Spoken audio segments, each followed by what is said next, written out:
Welcome to the Bright Work podcast. I'm your host, Dana Faziola. I'm a photographer, creative director, and the founder of Gratitude Creative House. Bright Work is any creative pursuit that infiltrates, innovates, and inspires kind, more inclusive, and regenerative world infrastructures. If I do my job right, you'll walk away from this episode with renewed optimism in your own ability to make real impact in your life, future, and community.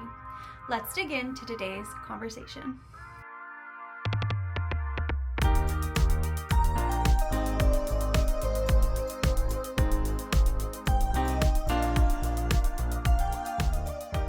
Everybody, welcome to the podcast, Abigail Coons. I met Abby over 10 years ago, which is crazy. We met in our freshman dorm at Ithaca College, and our group of friends is still friends 10 plus years later. And I just want to shout out Lion Hall at IC for offering one of the kindest, most generous friend groups of all time. A little bit more about Abby. She currently works as a mental health counselor in New York State. She's a school-based therapist providing trauma-informed therapy to middle schoolers and high schoolers in a rural district. Abby's also an adjunct lecturer at Ithaca College, where she teaches coursework on mental health within societal contexts for students pursuing a counseling minor. Abby is such a driven, ambitious, sharp, smart, wonderful, kind person to know, and I just wish I could live in her brain and see the world how she does. Her years since we've graduated have been filled with a lot of highs and lows, and those lows especially have been challenging in a way that not a lot of people experience. And so I'm really pumped to dig into a convo with her about how she's navigated those highs and lows and how she navigates mental health and well-being. So welcome, Abby. Thank you. I'm so excited. Yay. Okay. So I'm gonna start with what originally drew you to working in a profession of like emotional healing, emotional health, and well-being. So I feel like that's something people get like called to a little bit.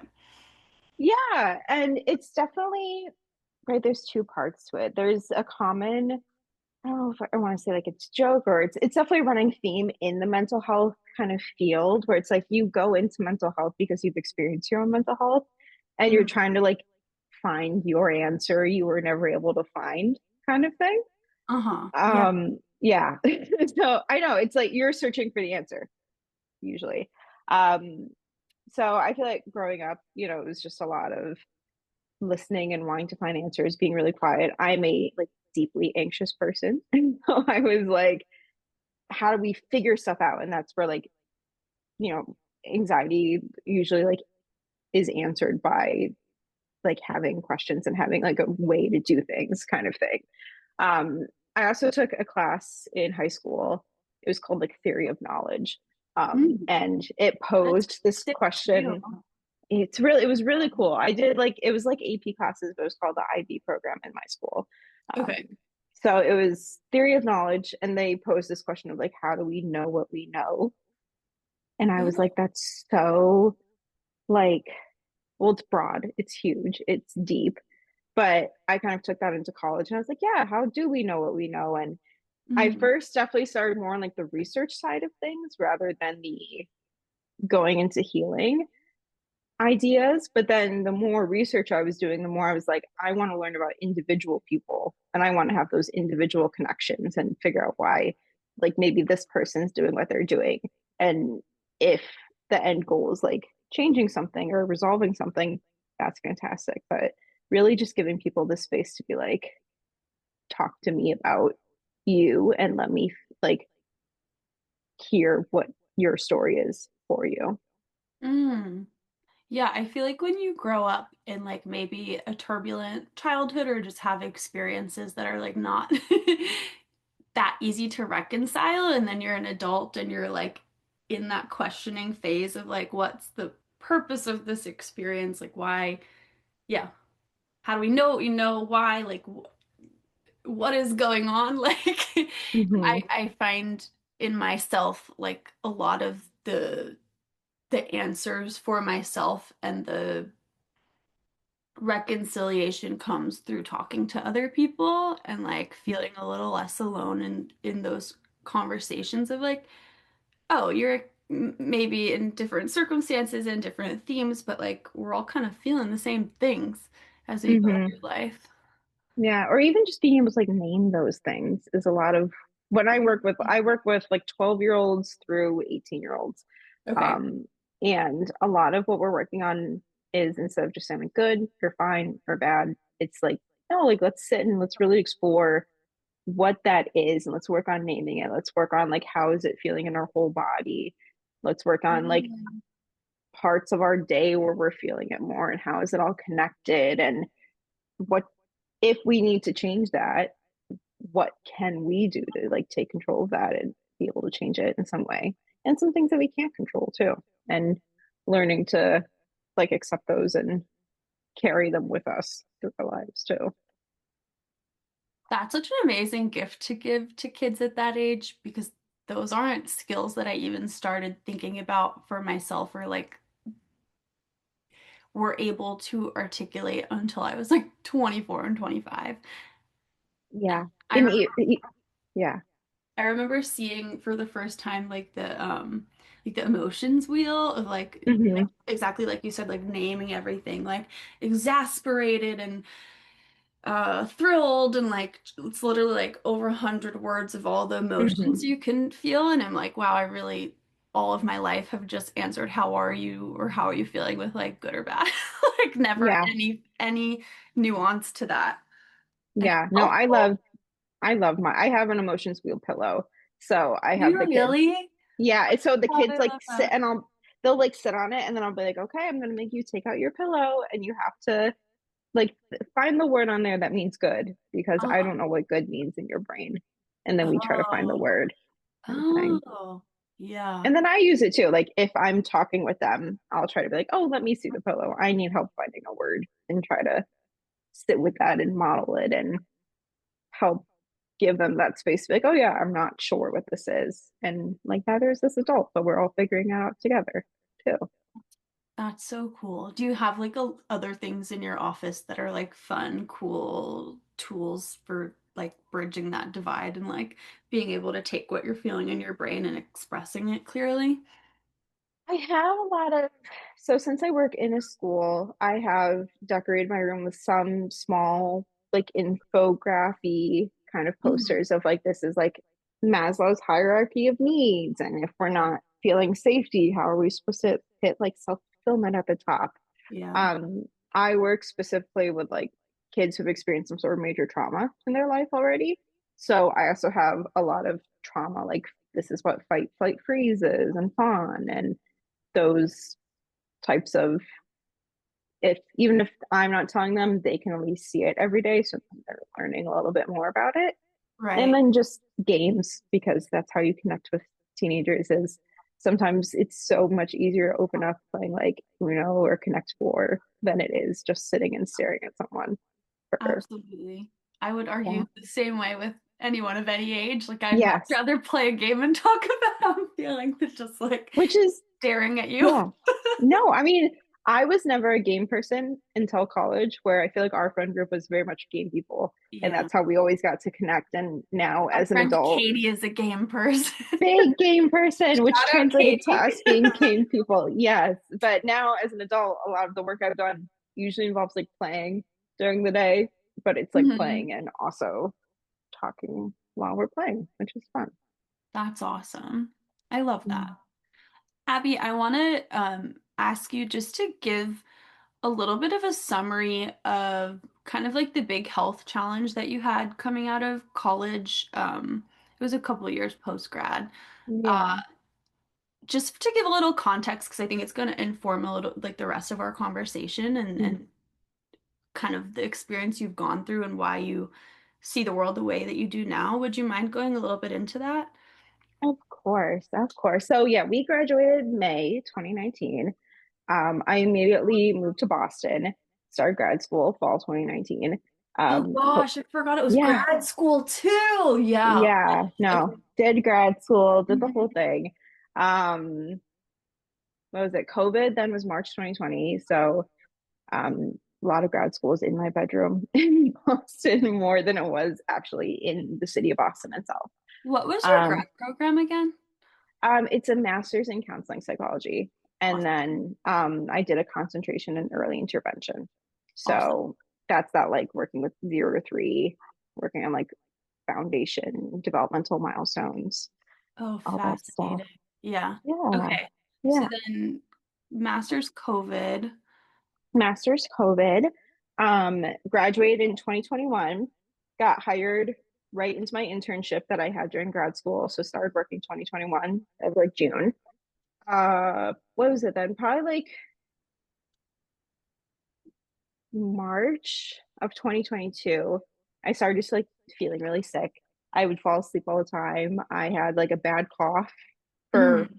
months, essentially. And then in August of 2022, I was fine. I just like went to an urgent care one morning. So I was like, this is annoying. I've had this cough for at least 6 months. I feel Yeah. like It's about I time. Let's check it out. about time. Like, let's go. Like I didn't even wake up. I remember just like a very specific detail, like it was a Sunday morning. I never even woke up like my boyfriend at the time to be like, I'm leaving. I just like left to go to Mhm. the doctor. And I ended up being diagnosed with a type of non-Hodgkin's lymphoma, which is blood cancer. It's called gray zone lymphoma, which is rare, which is fun. It's Fun. always That's it's exactly always what you want. you always want to be rare. Basically what it means is so gray zone lymphoma, um, it presents as a type of non-Hodgkin's lymphoma where you usually develop like a tumor in your chest.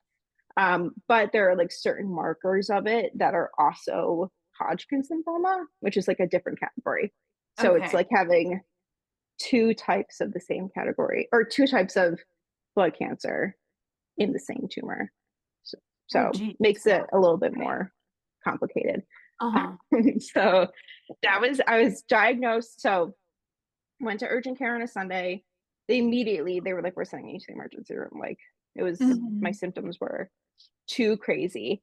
Um, di- biopsied Monday morning, diagnosed Tuesday, started chemo Wednesday. It was very just Wow. like boom, boom, So boom. like overnight, a whole Oh, change. literally. Or I like, think yeah.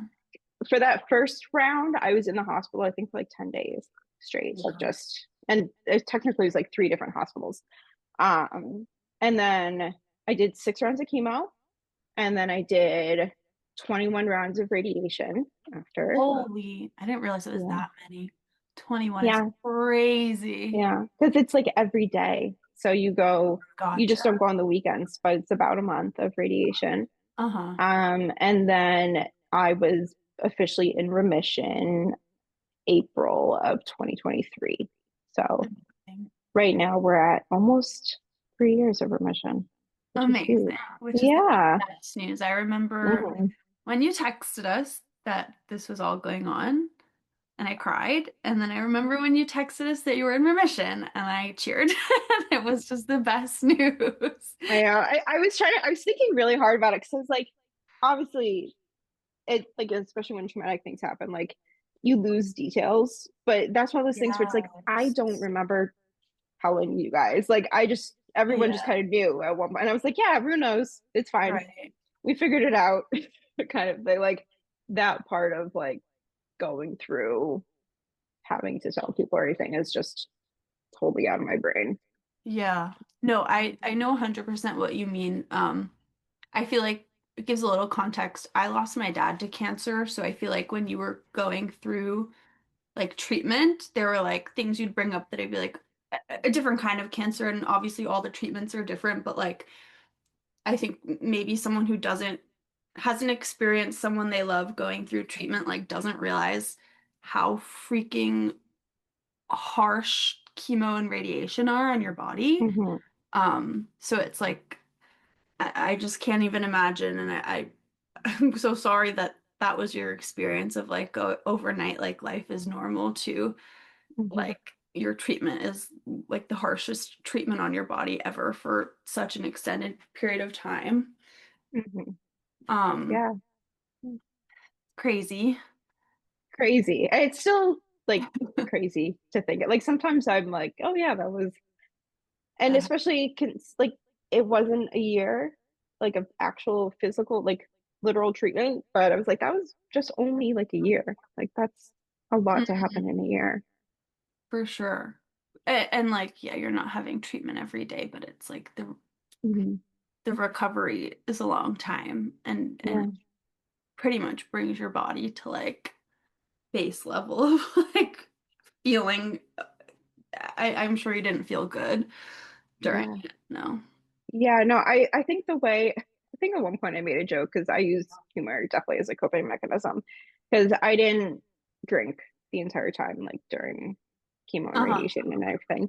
And at one point I was like talking to a nurse about it and I was like, I love not being hungover. And I was like, well, I guess I feel actually way worse than you would if you were hungover. But I was like, but I can't imagine being hungover on top of this. That would really stink. But yeah, it's almost it's like it's hard to even describe. Like, I think the best way I could describe it is I had the flu like a year later Mm, and like fully knocked me out for probably a week with this flu. uh-huh. And I was like, that's how I felt every single day going through Mm, chemo and radiation was just actual flu symptoms. And, you know, so there were some days where my goal was just like drive around the corner to go get a coffee to go home. And then that was it. I'd be like, yep, did mm, that, done. Kind of nice. thing. And that's huge. Like I think when you're going through something so heavy like that, an illness or just any trauma, like we I think in our brains we still kind of measure success by like what everyone else can do. And it's Hmm. really difficult to have to kind of like I don't even want to say lower your bar of success, but just like bring it down and make it realistic to how you're feeling and where you are in life. It's like a big Hmm. mind F Yeah. to know that what you're capable of right now is like not what you're usually capable of. Hmm. That was definitely, I think, and I know like stuff we'll talk about more later too, is like being connected with your body. And that was, I think, the hardest, both mental and physical part of it is you feel so just like disconnected and betrayed from your, like by your body too. And, Mm. you know, everyone's like touching your body feels like it's no longer Oh. yours kind of thing. And it's, Hmm. you know, you don't understand why you're going through all this stuff. And that takes a long time to like not just rebuild that like literal physical strength and like actual healthiness in your body, but that like ability to trust your body again too takes a really long time. What do you think like helped you through that? Like what was the things that you were leaning on or like practices or just even just like what was getting you through? I really had to like shift my mindset exactly like from I can't do this to let me try this or taking like literal small baby steps. Um, I really had to like I've never and again going with mental health too, like I've never had a good relationship with my body and talking about like how I view myself or like things I wish I could do or and I had to reframe those goals to say like I'm so lucky I'm able to Mm.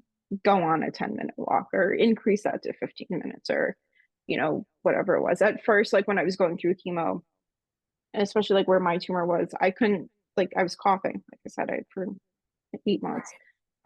I couldn't walk up a flight of stairs without being fully out of breath. So Hmm. even it would just be like little wins like that. It's like, okay, today we were able to walk up a flight of stairs. And then it was like, we're doing like a treadmill walk or we're lifting weights a little bit. Um, and then on the days where like I wouldn't want to, just kind of be like, okay, but like you're not feeling as awful as you were. So like how lucky that you are to be able to go outside and go on a walk. So try to take advantage of that too. Mm. That like taking advantage of feeling good was a very big motivator for me. Yeah, I had to just do like connecting with my body too, just doing a lot of reading, doing a lot of journaling, like all those mental health practices, and just say like and honoring it too of taking those pauses and being like, what do I need right now in order to Hmm. feel good? And kind of just always saying yes to that. So if it was like today I want to go outside for a walk. I'm gonna do that by getting a little coffee, like taking my coffee on a walk by the ocean. That's Mm, fantastic. That's what I'm gonna do. Um, because that's where I was able to like feel like I had ownership and control over my body again too. yeah. Huh. I remember part of your treatment was at was it like literally Harvard Hospital. It Um, was I went through Beth Israel Hospital, but okay. it's one of the Harvard teaching hospitals. Yeah. When So you told us that, I was like, she's in great hands. yes. And I feel like you also got, I mean, you're just a very intellectual person, but you're also like study things related to health and mental health and Mhm. psychology. And I feel like you, like, as you were going through it, one of the ways you were able to like, this is just my perception, like, I feel like one of the ways you were able to kind of hold it all was like being very curious about the treatment Mhm. process. Like, I feel like, and like, of course, just have to know what's going on, but I feel like, Mhm. did you find it interesting, like, kind of being in this world of like doctors and understanding more things about your body? Like understanding, yes, or interesting, yes. Body stuff, even like now, I can't watch Grey's Anatomy. Like I'm a very Oh, like interesting. I get very sick like at like the sight of blood or like I Yeah. even with myself, I like, I would have blood draws 4 times a week and I still can't like look at my own blood Did draw. you have that always, or it's because of Always. always? Okay. Yes, Oh always. gosh. Oh So no. hard to go into. But what I really appreciate is my oncologist, he, part of his job is to train doctors. So he was a professor. Um, and I don't know if it was him being like, this is how I need to explain things, Yeah. or, and then if it was me being like, yes, I understand at least the bare minimum of what you're talking about. Hmm. Where, and I think also just this hospital was fantastic. Again, one of the top hospitals in the country.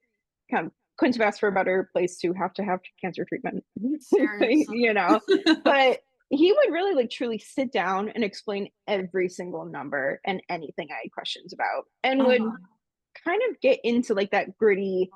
He like I was like, yeah, my master's degree. I kind of know what you're talking about, and he'd be like, okay, and then he would dive into it, and then like use that opportunity to explain what was happening, which I do think gave me like more control and understanding. I still get freaked out, sometimes I'll get like a test done and, your chart or whatever is just like, that's bad. And then I freak out. But then Yeah. it's like, I have to take those steps back and be like, okay, let's actually look into it. And Hmm. let's wait for the doctor to explain it because, Hmm. like, they're the ones that are going to be able to explain it better than I am, too. Yeah. I feel like I don't think I had it like a doctor or like a hospital anxiety until my dad went through treatment. And then after he passed, like, and maybe I had it a little bit, but now, like, when I have to get anything tested, Mm-hmm. I get anxiety and I spiral. So I can only imagine, like, that mental spiral and the anxiety that would come up after you've literally gone through, like, one of the worst case scenarios, although best case Mm-hmm. scenario because you're doing great now. Mm-hmm. Um, Yeah, no, it's definitely like that confirmation. But I had a full, it was like around this time last year. I had my first like blood test, that I do every 6 months or whatever. That came back a little abnormal. It's not even awful, but I took 2 days off of work because I uh, was having a full panic attack. I like right. texted my boss and I was like, I am not coming in. And they're like, are you okay? And I said, I will be, but right now I cannot be eligible Mm, and just need to like be home and be in my feelings for a day and then have that second day to be like, okay, it's actually all okay and totally fine. mm, But yeah, definitely like a full response though coming from it. yeah. I took like an interesting like an online course about and like have just personally been very interested in learning about the nervous system and like you Mm-hmm. when those things happen. I found it interesting, like there's not really a way, like once your adrenaline is spiked and you're in a panic and you're in fight or flight or freeze or fawn, like there's not really a way to just like hit a certain level and come back down. Like you have to go through the entire wave Hmm. before you can come back down. And I feel like that's helped me for when I have panic or anxiety to like almost not fight, like experience it, but not fight it, not be like, I need to be better right now, but instead like, let's ride this wave, let's feel it out, let's like Hmm. resort to tools so that it doesn't have to be worse than it is, but like let's not stuff it down. Yeah. Yeah. The more we stuff down feelings and emotions, the harder it is to actually get through them. We just pretend Mm, we're getting through them, but we're actually not. So then the next time it happens, it's starting at an even higher point than where it could be. Um, yeah. yeah. But definitely Dang. like that one was, it made me realize just how much like anxiety I had over test Mm, results and, you know, fear still of going to the doctor. I've always like kind of pushed off going to the doctor just because I don't do well with blood and stuff. But now I'm like, oh, I don't know if I want to go it's kind of thing. pretty valid reason. Yeah. Yeah. Um, do you have any things that you do like when you're kind of experiencing a panic attack or is it still I think it's hard for everyone, but is there anything that you're like, I know I can do this and it'll help me feel a little bit better? Yeah. I'm definitely a breather. I'm a big like deep breath person.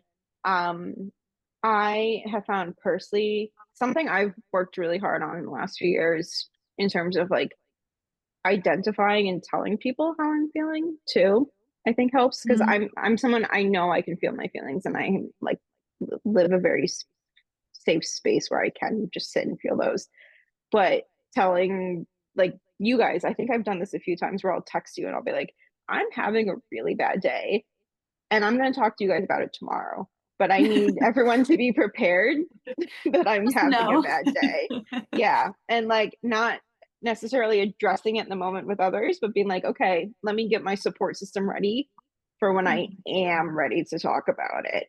And that way I have all my people ready to Which go. it's hard. It's hard. Yeah. I know I struggle with like when I'm going through like just in that like very low zone and like feeling Mhm. sad, I almost feel like I think a little bit of it is like I don't think anyone could actually really like help me in this moment, which I don't think that's necessarily true, but my brain tells me that. Um, and it's very easy to isolate. So that's something I'm working on this year too, is like just being, Yeah.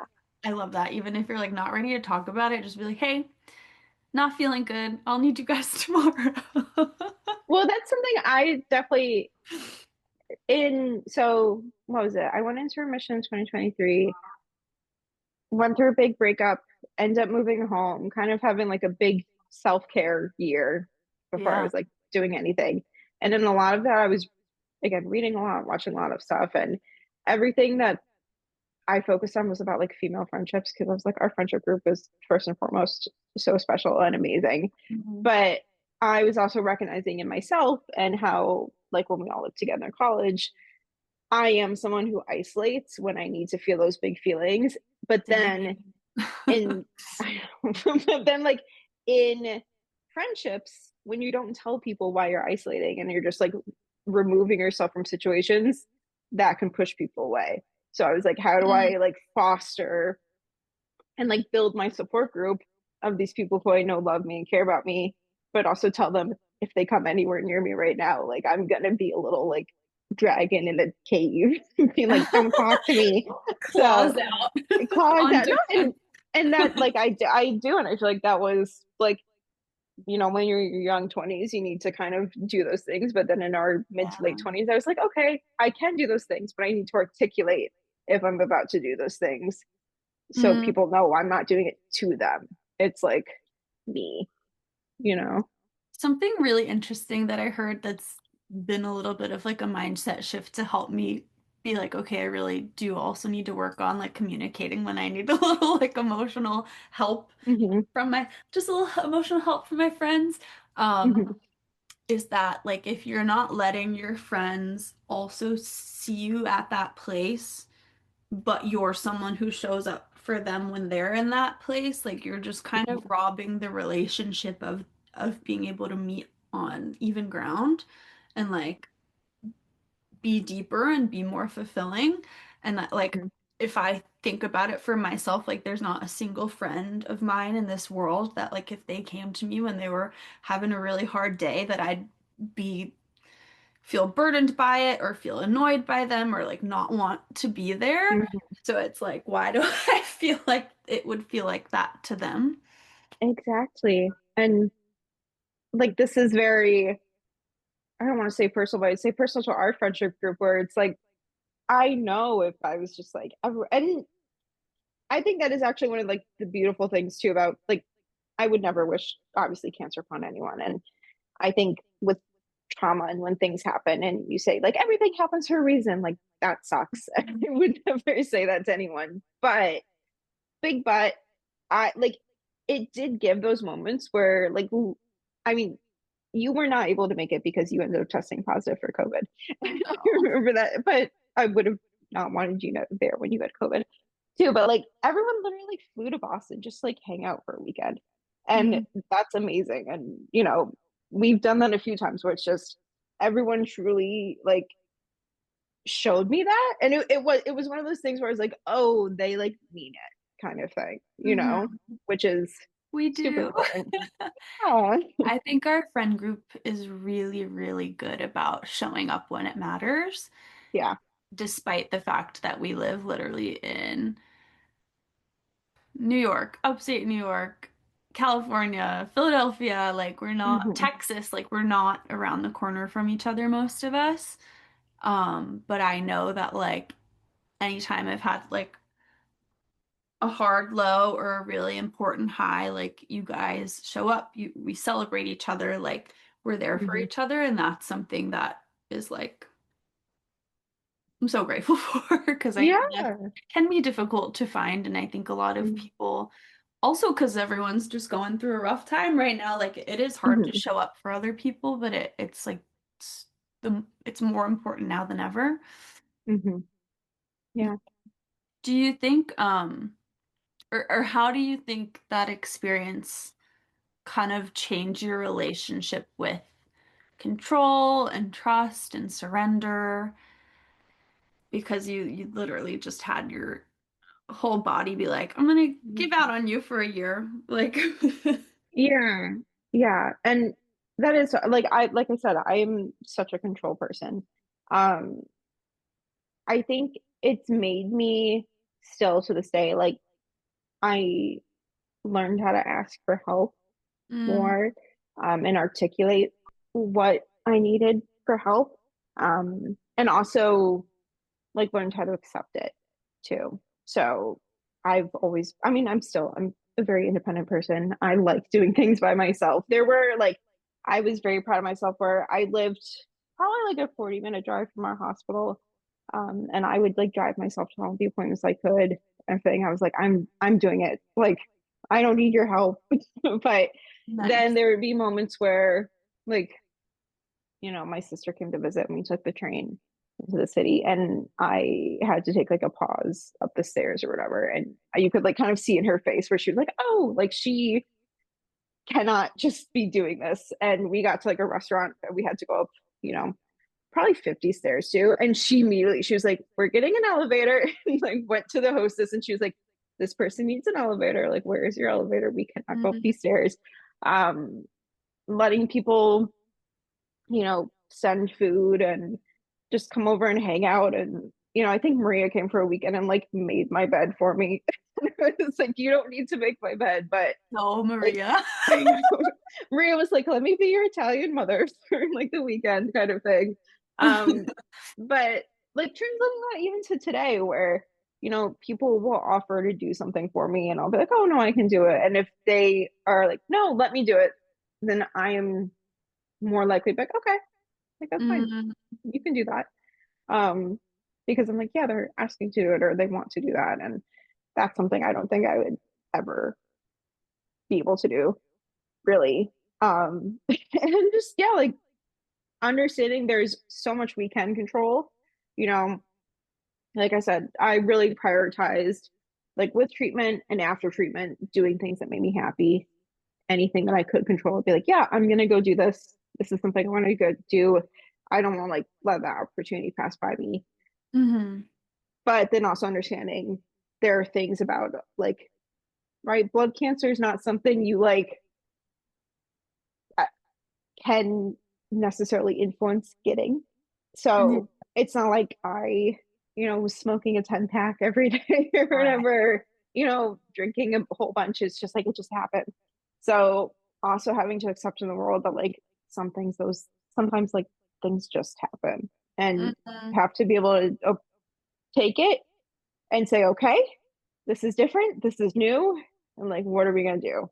Which is daunting. But it's also, again, I would never say this is someone like going through cancer treatment in the moment or any sort of trauma, but like being able to say like we're through it. It's like okay, like we were able to do it, but Hmm. it just took a lot of trial and error and figuring everything out too. Mm.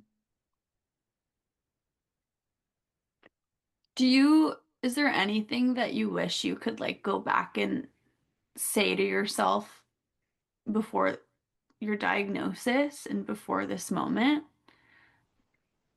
knowing what you know now? Or maybe like on the day of your something to the Abby who is just starting to go through all of this? It's so hard. It's like it's been 3 years. Like 3 years doesn't feel like a long time in terms of like life. Yeah. Um, but sometimes I take pauses and you know, treatment made me really reevaluate like a lot of things in my life, made some really big changes afterwards, and I was not happy about doing any of those changes. They felt like very necessary changes, but I was like really just sad and going through it. And I've, especially in the last like few months, I've really been like, I am so happy right Mm. now, and like can't imagine my life like going any other way. And if that hadn't happened, I wouldn't have moved back here. I wouldn't have gotten this new job. I wouldn't be teaching at Ithaca, which is, you know, So cool. amazing. So cool. Like, and just having different life experiences and like dating again. And, I think um this also lined up with kind of like, our I don't like the quarter life crisis, like being 25 and going through all this and having these expectations of what 20 I just turned 29, so like what 29 would look like, and Yeah. I am not meeting like most of those expectations of what I thought 29 would look like. um I thought it'd be further in my career. I thought I'd be like married with a house, maybe with a kid kind of thing, and like Mm. none of those are the case. But I'm also like, I found new jobs, I'm living by myself for the first time ever, which is so cool. I'm just able to like really thrive, which is amazing. But in Mm. the moment, like I was just like, no, this is everything's changing and this is scary. And I would have never like pictured today kind of thing. Mm. Yeah, I feel like that for myself, like I think like the most like transformative transformative trauma that I've gone through is losing, Trauma. yeah, literally was losing my dad. And Hmm. I think that the shift for me, like it was bad in a lot of ways, and it was also like profound understanding of myself in a way that could not have happened without that happening. Yeah. And I think the biggest mindset shift through all of that in myself was that like it's not over till it's over. Like Hmm. while we're alive on this earth, we have a choice every day of like how we're going to move forward and how we're going to make the best of what we're experiencing and how we're going to like just be grateful and present with life as it is, which is very hard sometimes, just super Hmm. hard a lot of days. Yeah. But like it's not over till it's over. Um, Salika, I'm probably pronouncing her name wrong. Salika Jaud. I think I gave you her name. She Yeah. wrote a book, Between Two Kingdoms, and it's about her cancer journey when she was in her 20s. Oh. And she has like this beautiful journaling book now that I bought too, the Book of Alchemy. Um, but she has a quote where it's people tell you to live every day. It's your last, but I'd like to live every day like it's my first. Mm, And I kind of like have really taken that and run with it. I just got Um, chills. That's so I cool. know it's so good though, but and I also kind of see that as like, yeah, if things were different and if I died tomorrow, I don't think I'd be upset that I never jumped out of an airplane. I think that's fine. But it's like I would really want to make sure I'm prioritizing like friends and family and like going on little trips and making like just doing things that already bring joy. Hmm. And just making sure if I'm given those opportunities, it's like, yeah, I want to take those opportunities and really sit with myself and say what makes me happy and what can I do to like honor that today. Mm. Maybe that's jumping out of an airplane, but it doesn't need to be You on my want to jump out list. of an airplane? No. No, never, never. I I think would I think I'd happily do never it do that. once. I think I would do it once and I would for sure like hesitate to jump out. No, I don't need to. I don't I'd be totally fine never doing that in my entire life, I think.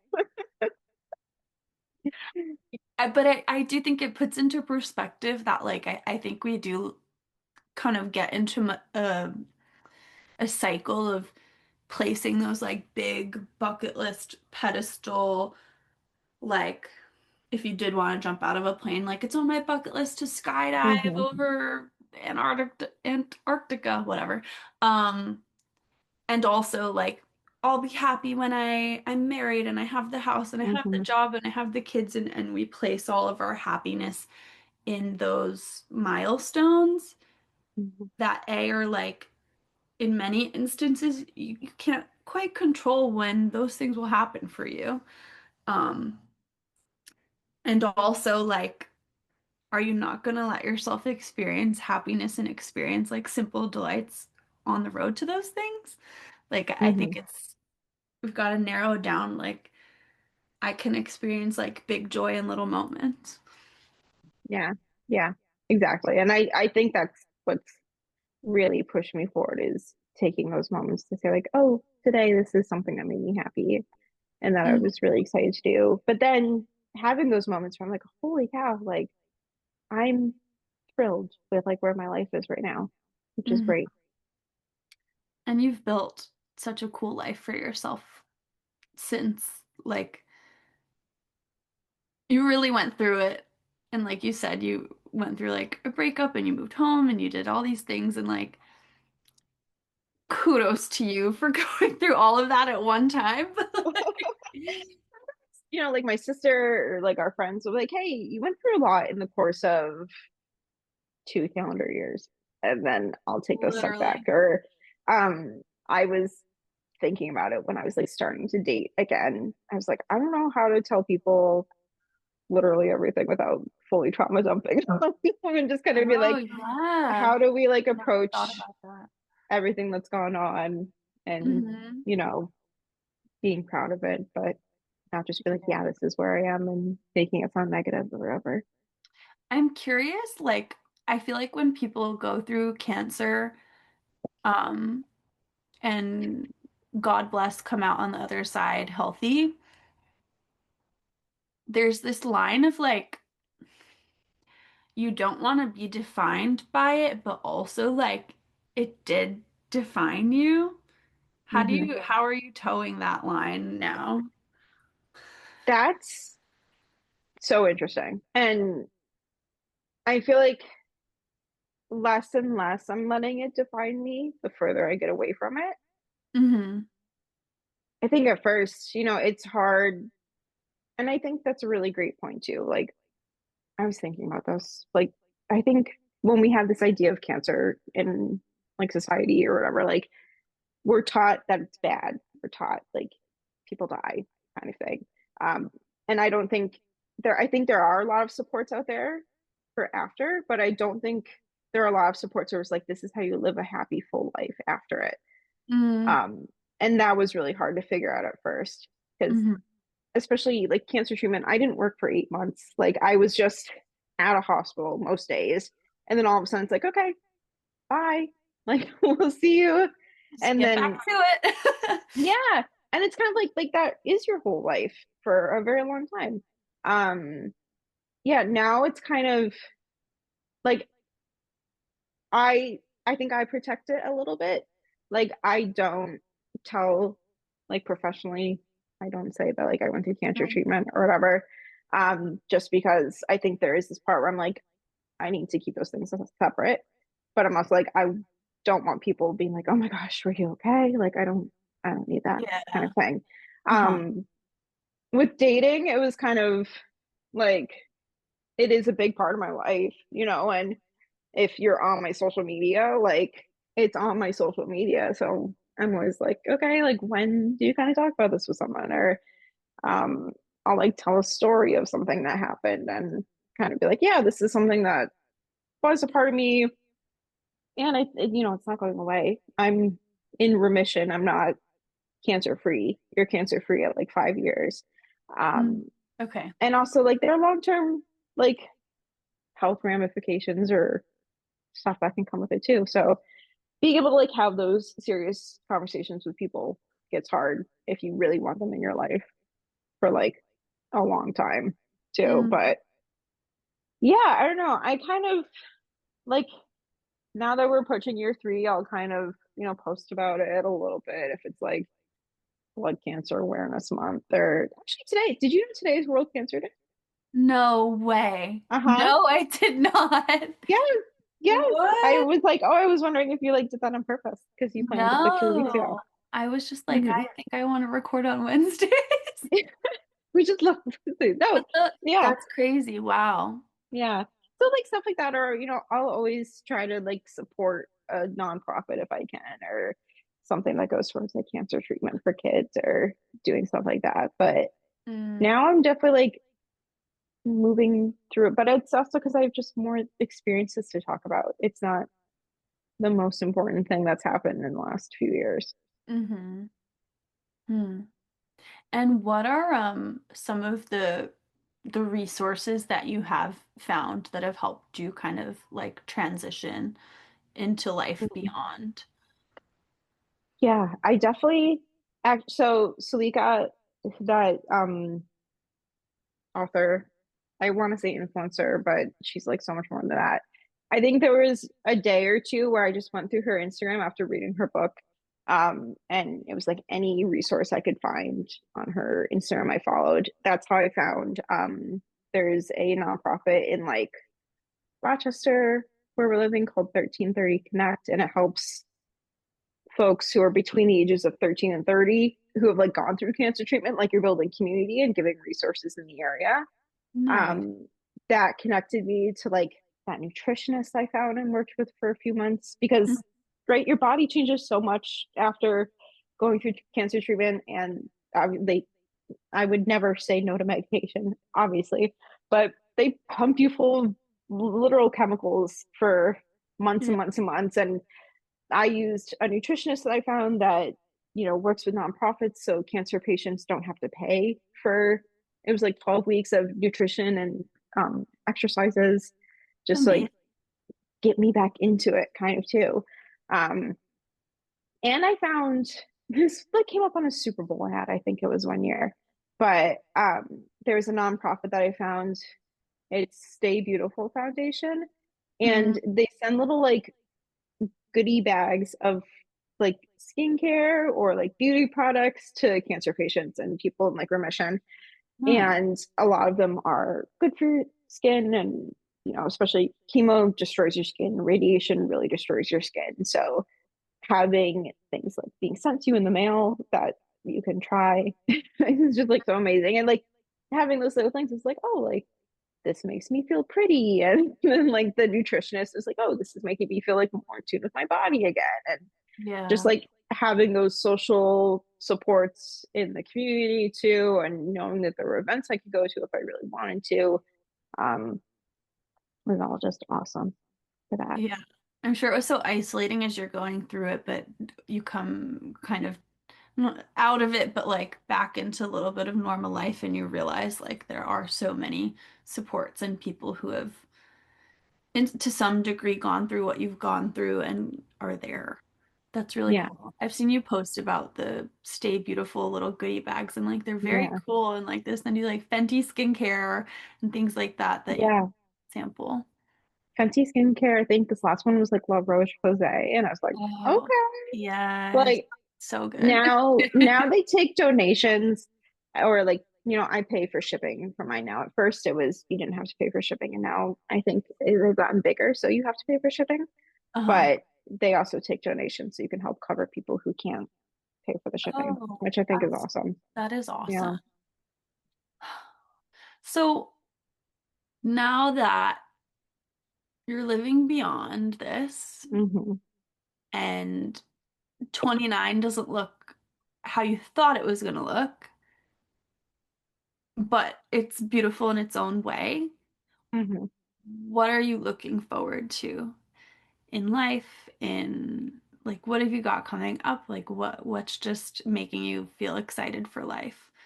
I know I know there's a lot going on in the world, so there's a lot going on in the world, and what I think is so interesting is like, for like behind the curtain, is like you sent me all these before, and that was the hardest question I had to like answer. Mm, I was like, I have no idea.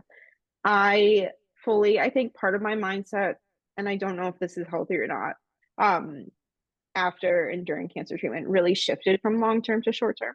I very much was okay, like, I don't know if I'm thinking to 50 or 60 or 100, but like right now, it's kind of like how I'm thinking. sure. Um, I am so excited. I like this year, I should be like fully finishing up. So, like for therapy talk, right? You get your limited permit and then you get your full license. And since I moved states, I had to get like reset onto my limited permit. So I should be getting like my full permit or my full license this year, Oh, which I'm awesome. so excited about. Like that was one of those, like, I was really hoping by like, graduate at 24, fully licensed by 26, like Hmm. bada bing, bada boom. So would like very happy to be hitting that now.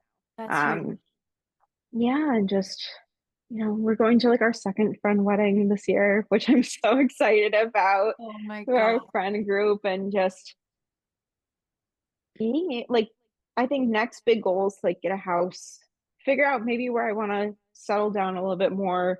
Um, I don't know, just thinking a little bit more long term, which is awesome. Yeah. Oh, that's amazing. I And know. do you feel like it's very rewarding? I'm not sure if that's how I want to phrase that question. Like how is it now working with kids at a young age? And I know, I think before you are in the role you're in now, you worked with like very young children. Hmm. Um, how has your perspective changed on working with children now that you've gone through an experience that kind of like threatened your health and how you see the world? Yeah, I mean, on one hand, right? Like I said, I don't tell people at work that I went through cancer treatment. Especially, I think in my role, um, right, in practice and in therapy and counseling in grad school, they tell you like, clients shouldn't know anything about your personal life. Um, I think that's definitely shifted a little bit, especially like I'm in a school-based setting, so kids ask questions. But that is like one of the very few things I still keep very private, that I'm like, you don't need to worry about me. Like I'm gonna worry about me, kind of thing, Sure. Hmm. in those settings. But really being able to sit with them and be frank with them and be real with them, I think is really important. And I think that part of that comes from like my oncologist was super real with me and frank with me and able to connect with me, which I don't think a lot of Hmm. people are. He was young. I would say he was maybe 40. Um, and I think being a younger therapist working with kids, knowing what they're talking about, and me being like, yeah, that sucks, kind of thing, or like trying to use the language they're using. So like I'm starting to feel a little old now, because they'll say something and I'll be like, I truly don't know what that means. You actually need to explain that to me. Or they'll do something and I'll be like, you do what? Where? And then, they'll talk about it. But just being real with them and being like, yeah, that really sucks. try not to be like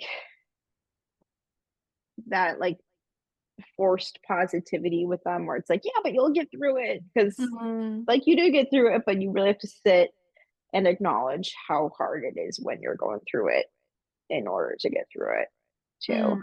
But like explains them like feeling those feelings and explains them like I'll tell them I see a therapist and how it's important for me to talk to her about stuff that's going on and how it's important for them to be able to feel those feelings to be able to move through what they're working on kind Mm-hmm. of stuff. But yeah, I don't know. I have a client right now who has a family member going through cancer and it's been very challenging to like Uh-huh. not bring it up, but being able to like have those moments where I'm like, yeah, I wonder if she's feeling like this, or I'm curious how you're feeling in this situation.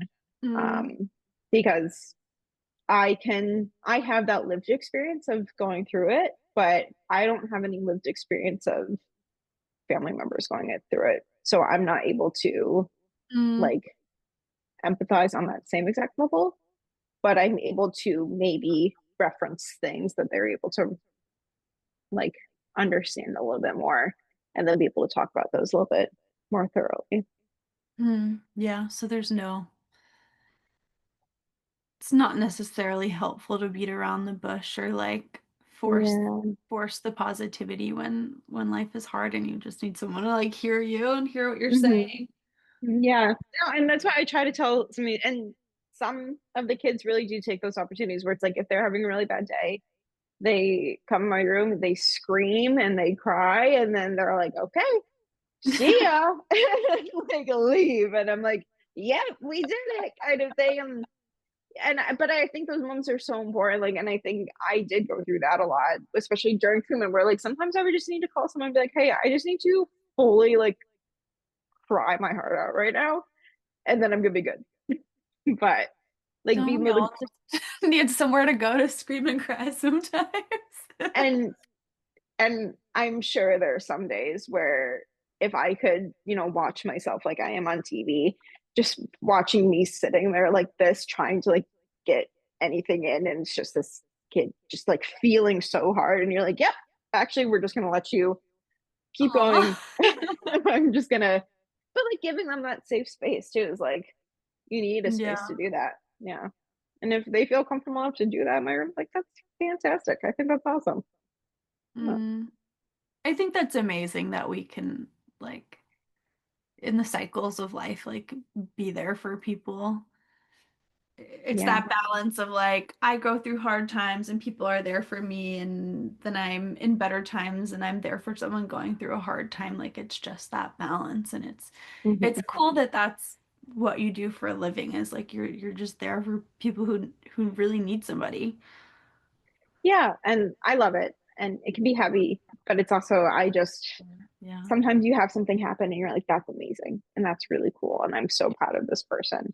Mm. And I think feeling like pride for someone else is a really beautiful thing to get to experience like daily. Mm. Epic. I love that. I think this is a good place to wrap our conversation. Okay. Thank you so much for being willing to speak on this and share your perspective. I think it's not a perspective many people have or can relate to, but people can relate to like being in a deep place and needing wisdom on how to move through it.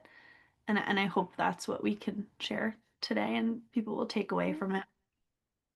I'm, like I said, I'm so honored that you asked me to do this. I love you so much. I love your podcast. We always listen to it. And Thank you. I don't think I ever like considered, like I said, it's been a hard few years, but I never considered the impact of like actually relating the work I do and what I've been through, like how it would impact others. So I love that. And I love that you thought about that. And I'm just thrilled.